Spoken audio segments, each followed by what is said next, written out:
Hello, everyone, and welcome back to the DS Show. Today I'm joined by a very special guest. He is the Vice President of Product Management at Anaplan, Iver van Zand. Welcome to the show, Iver. Thank you so much, man. Proud to be on your show. I heard a lot about it, so very cool, and thanks for having me. Yeah, thank you so much for coming. And, I consider you to be one of the rapidly rising sort of voices within the Anaplan ecosystem. A lot of your social media posts and marketing, I see it kind of all over the place, particularly on LinkedIn, Anaplan community. We have lots of different topics to cover, but before we dive in, would you like to introduce yourself to the audience and a little bit of your background? Maybe you can Oh, explain a little sure. bit pre-Anaplan and then what life is like at Anaplan. Yeah, no, sure, and no problem at all. So, like you said, Iver van Zand. I'm based out of Belgium, by the way, and I'm relatively new to Anaplan. So I started last year. I'm now 6 months here. What I do for Anaplan is that I run the bigger part of product management. Not everything, but quite a big part. So I tend to focus basically on 4 areas. Yeah? So what I do is that I own everything that I always say calculates. So the calculation engines, whether it is the original one or whether it's more the advanced one that we call Polaris. So that topic is with me. Then I also look after anything that handles data. So the inflow of data into the application, also the outflow, all the transformation handling, what happens in there. So CloudWorks, ADO, all those topics are with me. A third topic that I drive is what we call in Anaplan terminology CIO essentials. So this is about access controls, governance, security, all that, I would say a little bit under the hood stuff, but at least similar importance. Yeah, I'm very relevant, by the way, these days. So that's the third topic. And the fourth topic is where we call that a shared service, where I own all the technical documentation. So Anapedia, all the help guides, what have you, is with me. Of course, that is beyond the topics calculation engines, data management, CIO essentials. So we also help a few colleagues out. Now, 6 months with the company. My background is more or less the last 14 years. I have been working with a company called SAP, where I had various roles, but mostly always around technology and quite a lot of the area of planning, analytics and data. The last 3 years, till September, I've been the CTO for SAP in EMEA, where I run quite a big team looking after the full technology platform. So that included databases, app development, planning as well, and analytics. So I've done that for 3 years, running a big team, focused on the bigger part of EMEA. So that is the whole Europe, but also the Emirates, there's also Africa. So quite a big part of the world. And before that, I worked in the product organization of SAP, where you're probably aware that SAP also runs planning, analytics technology. So I owned all the planning and analytics products of SAP. So SAP Analytics Cloud, wrote books about that, BPC, for example. And I was also instrumental on defining their DataSphere strategy. So that's a bit my background, because nothing wrong with SAP. That is also very good technology. But I was intrigued primarily by the connected planning value proposition. So really getting any type of planning together, related, influencing each other, linked to each other in a physical way, and not having to work with isolated architectures that do not necessarily talk to each other. So that is very strong in my belief that the future is in that connectiveness of planning, which made me choose for Anaplan. So long story, very happy to be here. I'm very enthusiastic to drive Anaplan further forward. Yeah, I love how you mentioned the connected planning Yeah. was kind of the attraction for you, and I love how you shared your story leading up to Anaplan. Now that you have joined Anaplan, it's been 6 months. What has been the biggest positive surprise that you've noticed since you have joined the company? I know you may have heard about Anaplan, but now that you're here, what's kind of the biggest positive thing you've seen at the company? There are a few, but I'm going to be very direct in how I feel things. The moment, of course, I've seen planning technology with SAP, and again, that is good planning technology. Let there be no discussion. But before I actually started with Anaplan, I used 2 in-between months to learn the platform. So I followed a number of the courses, the modeling courses, ADO courses, what have you. And in all my experience with planning, I saw so many use cases, but if you really dive deep into them, they have massively different data grains. They,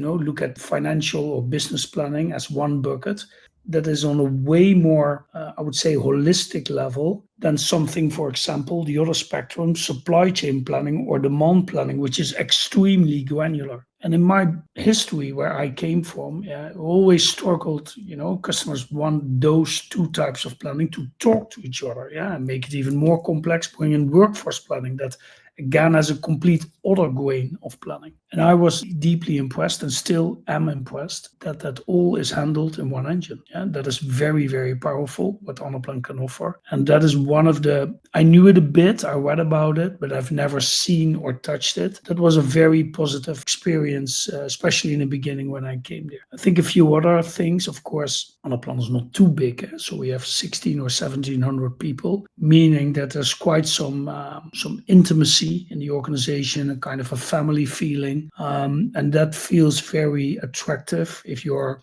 very passionate and very optimistic about all the things you can do. That helps me enormously in getting the energy day in, day out to move the product forward. So I like that atmosphere a lot. Yeah, I think you've joined at a great time because Anaplan is really shifting towards the applications and kind of offering a robust marketplace for its customers. Can you talk a little bit now, when you talk about product management, the relationship between customer feedback and how does it relate to the future strategy of the applications? Do those 2 happen together? Is it kind of, like how do you balance the need for customer feedback versus kind of the application strategy going forward? Let me start a little bit with high level, what I hear from customers while being with Anaplan, but that nicely aligns from what I heard from customers in the past. And if you really, let's go from a helicopter view. If you really go on that level, what customers want, is they want one consistent, unified place where they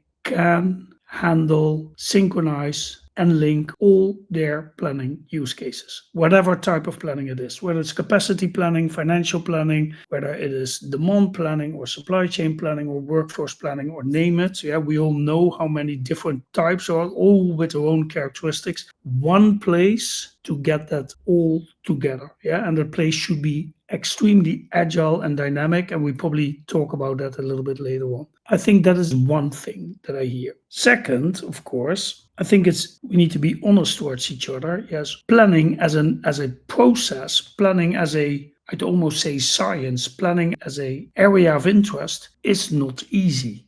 So regardless of the technology, so I always say BI, for example, I have a BI background. I started in BI. I dare to say, I'm not saying BI is simple, but BI is relatively learnable, whereas planning requires already a bit more understanding, and it's already a bit more quite complex. The fact that companies want to do planning is a no-brainer, but they still have that complexity level is there. On the other side, you have this constrained IT budgets, where there is just, there's not always the budgets that we all need. So I think a second ask that you get from customers is that they say, bring me out-of-the-box applications. Bring me, for certain use cases, a kickstart. Bring me an application that offers me 70, 80% of what I need, that I can quickly roll out so that I have way lower cost, I can faster implement, and the last 20% I'll build myself or customize or tweak or whatever.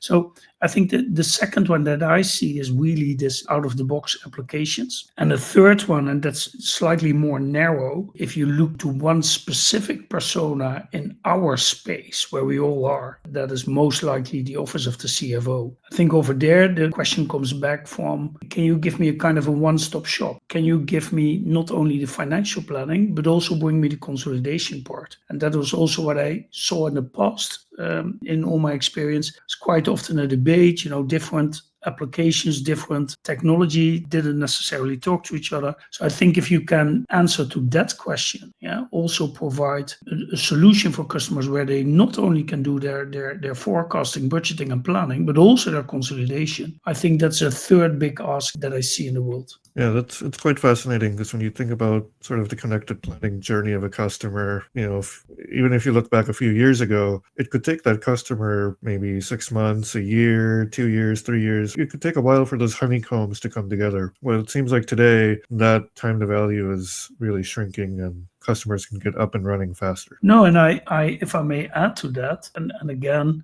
I keep on saying planning is not that easy. So planning process, all the influencers that you have in the planning applications, think about scenario planning, that can be quite complex. So my experiences has been, if I just look at the last 10, 15 years, I've been leading many planning initiatives where it took 10 to 11, 12 months to deliver the first iteration of a planning application. That's just a kind of a reference number that I'm used to live with.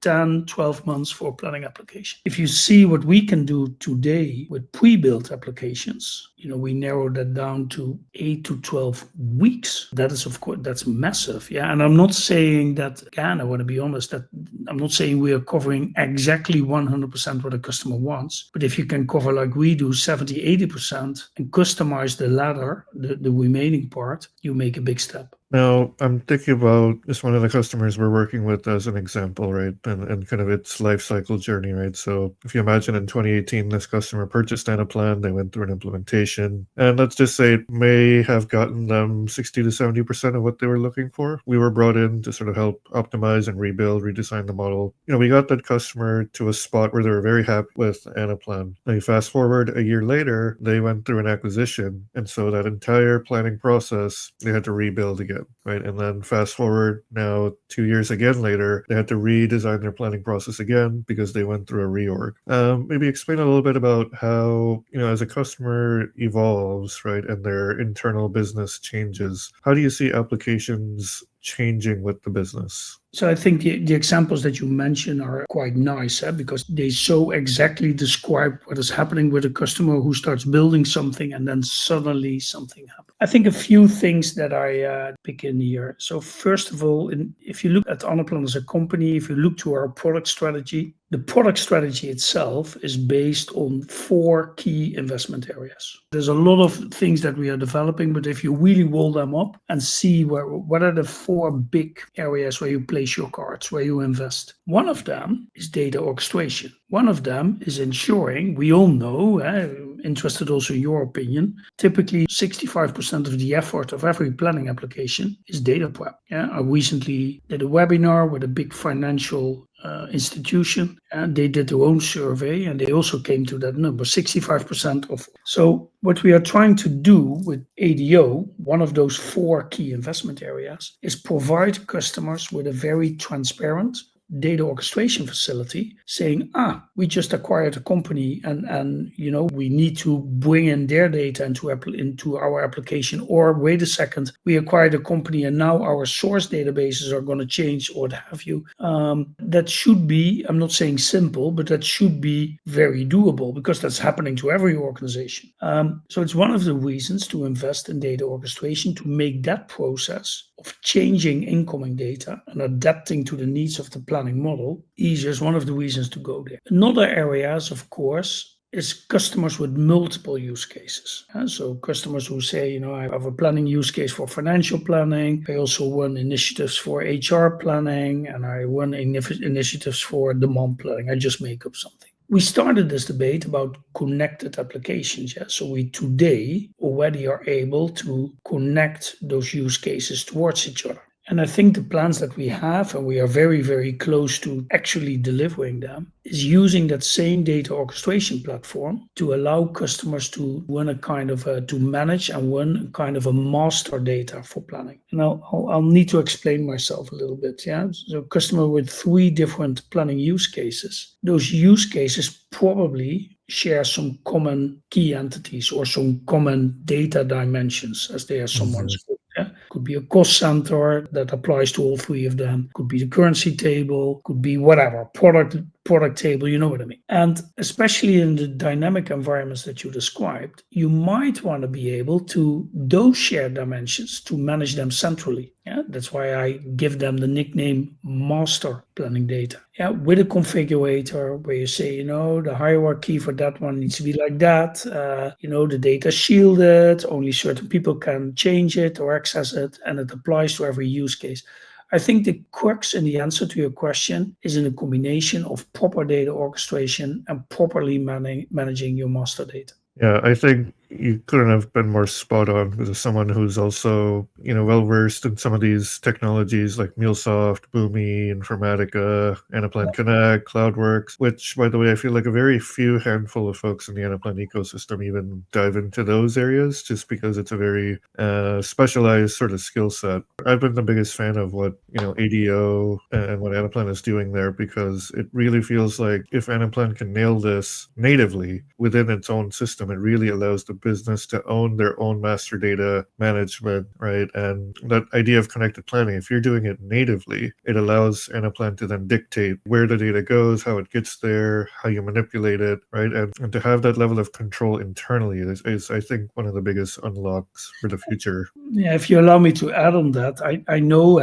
maybe the audience, the people listening to this podcast might think, nice story, Iver, but when? I can state we are actually working on that. Yeah, so these are not things that we consider delivering in 2 or 3 years. This is stuff that should be touchable, usable, delivered, within the next, I would say, 12 months, and we push as hard as we can, but we must and we will go in that direction. Now, there's a buzzword these days that is sort of being thrown around, which is around AI. Can you talk a little bit about what Anaplan is doing with regards to AI, or what your general thoughts are maybe on AI, and just how do you see it fitting into the planning space? So I'm going back to, I made a remark answering your previous questions about our 4 key investment areas. So you probably have seen or written Anaplan has 500 million extra budget for product on top of the regular budget. So apart from the regular product budget, we have this year an additional injection, if that's correct English, of 500 million. And if you would ask me, hey, what are the big areas where you place your cards? We have 4. So we just talked in a previous question, we talked about one of those 4 being data orchestration. Another one is connected applications related to data orchestration, making sure that all the applications are actually connected. The third one is doubling down on our calculation power, Polaris, so to say. And the fourth one, and that is your last question, is the AI. So is Anaplan already on the AI path? Absolutely. We're already there, but we are doubling down on the AI. Now, I can decompose that AI initiative a little bit. And I do that in random order. So I'll just high level, there are 4 or 5 areas in AI where we want to play. So of course we have the first area, that is the area of having the help of AI to generate insights. We call that Gen AI. To put a name on it, that is what CoPlanner does. This is NLQ technology where I, as a consumer of a planning application, can communicate to my planning application in the way that I Google. I can just type in a question or even say it in a microphone and say, help me explaining why the margin for these 2 product types are significantly lower in Europe than in Asia over the last 2 years. By training the model specifically on our planning data, CoPlanner will start helping you to answer the questions. And it comes back to you in written, but it can also come back to you in visuals, with charts that I can use in my dashboards. So it's a very easy and digestible way of communicating with planning data. But it will be more advanced because quite soon CoPlanner will also be able to, you can say to CoPlanner things like, on the near future, can you create me a dashboard for that XYZ, what is in your. So this is the Gen AI. We have big plans with CoPlanner. We're going to ship it with every applications, big plan. So that is the Gen AI part. A second part is a complete other area of AI. We made a remark in the beginning of this debate that planning is complex. So if you can use AI to help planners of your application and make things a little bit more simpler, that's very useful. Yeah. So that means AI in relation to help optimizing workflows. What do I mean by that? Yeah. So we are considering things like let the AI help you to map source data to planning models. Let AI help you if you say, I want to create a new model. How should I do that? Or can you do that for me? Or can you create a copy for me? We are thinking in the lines of we already have mock-ups where you and I can draw a workflow on a flip chart. We can just start drawing together saying this workflow. I make a picture of that flip chart. I give it to our AI and it will scan and understand that and create literally the workflow in Anaplan. Yeah. So do you understand what I mean? So AI in the sense of helping users, whether you're a power user, an end user, or whatever role you have, to do things quicker, more efficient, and simpler. That's topic number 2. Number 3 is something where we are already in a very, very strong state, and that is where you use AI or ML for predictive planning. Yeah? Today, that technology is called PlanIQ. Might get another name. What do you do with PlanIQ is where I can, based on historical data and algorithms and triple exponentials and all kinds of algorithms that we have, you can help people predicting a budget or a forecast. Now, why is that so relevant? For 2 reasons. Yeah, one is, of course, to, as accurate as you can, predict the actual number. But the second use case is that if you can do that, you significantly lower a forecast cycle. Give you an example. I had in the past a big pharmaceutical customer. Their forecast cycle, just to create a forecast, huge company, just to create a forecast with everybody involved, took 20 days. With technology like PlanIQ, you can bring that back to 2 days. Imagine what that's a huge impact. Yeah. So that is the third area of AI is the machine learning using to do predictive forecasting. And then I get to number 4 and 5, where we are a little bit more in the beginning of the journey. Yeah, so we are starting with it, but one of the things that we are looking into is allowing Anaplan customers to utilize the ML of hyperscalers. So, of course, no surprise, but a lot of our customers either use Azure or AWS or Google, BigQuery or what have you, Databricks, all fantastic hyperscaler platforms with very strong ML in there. How cool would it be if I can allow you to utilize that ML and apply it to the Anaplan? Yeah, so that's number 4. And number 5, where we also more a little bit on the beginning of our journey, we talked about ADO. If you try to imagine ADO combined with AI, how strong can I be on a topic as anomaly detection? Yeah, so that is something that we think is very important for customers. We did some surveys, so that's an area where we consider putting a lot of effort. So 3 that are actually very, very on point, where we already have experience for a number of years and very good at, and 2 where we are more in the beginning of the journey. I think that gives the audience, I think, a very nice sort of picture of where Anaplan is at and where Anaplan is going. And appreciate all the insights you've shared so far with where Anaplan is today, with the current product, and we've learned a ton about the future roadmap. I kind of want to pivot here and let's talk about Iver, the person, right? So I've noticed you've got a tremendous following on LinkedIn. You've built a very strong personal brand. Can you share a little bit about why you feel that is important for you to do? Yeah, it is. I'm 56. Yeah, and I never forget. I'm one open book, and I never forget. I think it was 15 years ago. I have a pre-sales background. Yeah, so I'm anyway very vocal. I like to use my enthusiasm and passion to talk about things that I learned and share that with colleagues or customers. And I was 15 years ago. Kickoff with my previous employer, and there was a pre-sales big town hall call. We were all encouraged to onboard 1 out of the 4 offered pet projects, they called it. They had 4 pet projects, and they say choose one and start. And one of them was social messaging to the public. And I remember that I choose that one, so let's give it a try. I don't know what it is, and let's do that. And that, in all fairness, went a little bit out of control. So what I've been start doing is sharing my knowledge on public channels. Yeah, in the past on Twitter, now X, and of course LinkedIn, and I've done Quora for a time. But in the meantime, it's quite a lot of LinkedIn. And what I learned on LinkedIn is that I don't want to be offensive to anybody listening to this, but there are a lot of postmen on LinkedIn, and those are people who share anything. Yeah, what they hear from their Mhm. company. I see a link and let's share it. I made very firmly the choice. I only share what I understand. And I focus on people using the technology I stand for, Anaplan in this case. So I look for what is it that a user of Anaplan technology, whether you're a master planner or you're just a consumer, what helps you in your day-to-day life. So that we call that best practices. And I started doing that, built that out to 500,000 followers.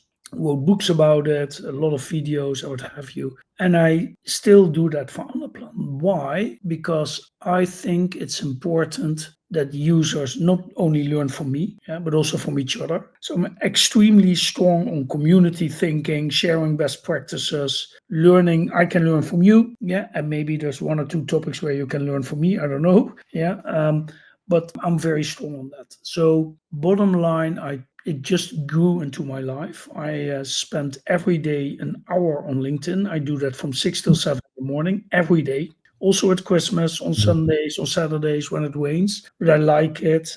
People are thankful, and I just try to do my best. And I'm happy if somebody says to me, I could use your tip, and it helped me in my work. Yeah, that's fascinating. And as somebody who also tries at least to build a brand, and is with this podcast at least, right? We try to post at least once a week. Back in the day, I used to also post regular sort of thought leadership content similar to kind of Yeah. what some of the power users do with data integration and do's and don'ts and best practices and this sort of thing. So I really respect and admire that discipline to do it no matter what, right? If it's a busy No, day, if it's a rainy day, whatever the case is. no, but again, so I'm very open on it. I just told you I'm 6 months with the company. Yeah, I think we also still have quite a bit of work, if I may say it nicely. There's a ton of work available on YouTube. Yeah, I think people learn these days by watching, not only reading, but also watching. So I think we need to get way more best practices in video format as well. Second thing that I've done is that I run quite a big team of product managers. I'm very open to that. Yeah, I want all of them to regularly create blogs. It doesn't have to be a lot of work, just one pager on a piece of your responsibility, a piece of the technology. Let's talk about how a workflow in ADO is created. I just make up something. Why not write it down? Few visuals. Half the world benefits from it. So that is a bit my opinion there. Yeah, I like that you mentioned about your team in the blog post. Now, if you imagine somebody who is brand new to product management, maybe that person is trying to enter product management, what would you give them as advice for their career, if they want to look to enter into the space?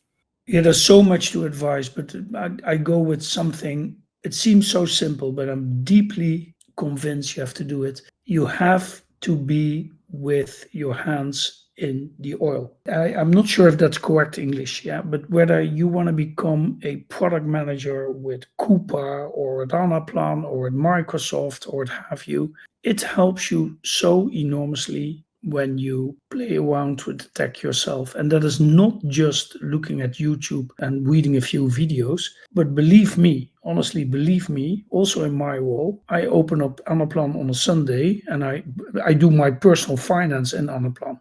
Why? Because I couldn't run my personal finance in an Excel. Of course I could, but I on purpose do it in Anaplan because I understand the data. It's my own money. That allows me to learn the tool, to see things, to see what the benefit is from certain features, to see certain features that maybe work a bit less good, yeah, because there also those are there. And I think if you consider going there, being with your hands in the oil is fantastic. A second advice that I like to give: product management are very often, I call that the kings of the organization. It's a very visible job. Quite often a big part of the strategy of an organization comes from within product management because they own the product. Being a good product manager, let me put it in other words, nothing wrong if you prepare a product management role, also looking in other areas of the organization. So I come from a pre-sales background that is always in front of the customer, that is always in the debate with the customer, but it teaches you so much on how a customer looks at problems, how pragmatic they are, what worries them, what doesn't worry them. And I use that every day in my product management role. So that's maybe a second tip. You don't have to go from an engineer into product management or similar type of career path. Coming from the field back to product management, I did that. Perfectly works as well. That's really fascinating, and I think I like you mentioned how it's important to get your hands dirty with the Yeah. product, because I do feel like sometimes there's certain personas where they kind of shy away from the tool, or maybe they have non-technical background and they kind of choose to remain that way. If you don't have your hands on it, it's hard for you to understand what's going on. But also, I feel like it's a respect thing from your peers, right? And your peers will respect you more because they're like, okay, this person has actually gotten their hands dirty. They're not afraid to go into the trenches. They've actually touched it. No, spot on. I cannot agree more. Awesome. Well, that's fascinating. One last question here from our end here. If you imagine now the role of partners within the ecosystem, what would you advise them in terms of, there's this future roadmap, there's current excitement in the ecosystem. What advice would you have for partners in the space?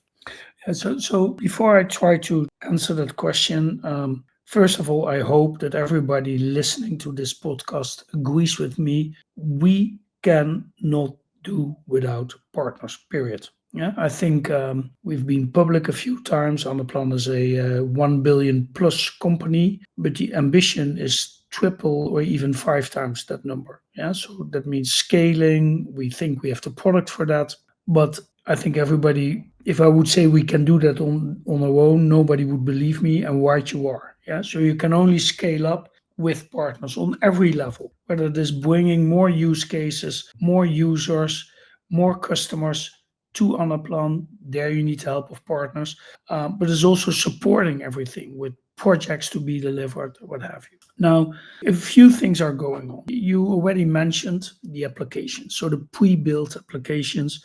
I think for people attending Anaplan Connect, you've all learned that we are doubling down on those applications. We have 10 today, we deliver another 5 out of my head this year, so ending with 15. Next year, we are adding another 10. So, read between the lines, applications are crucial. Yeah?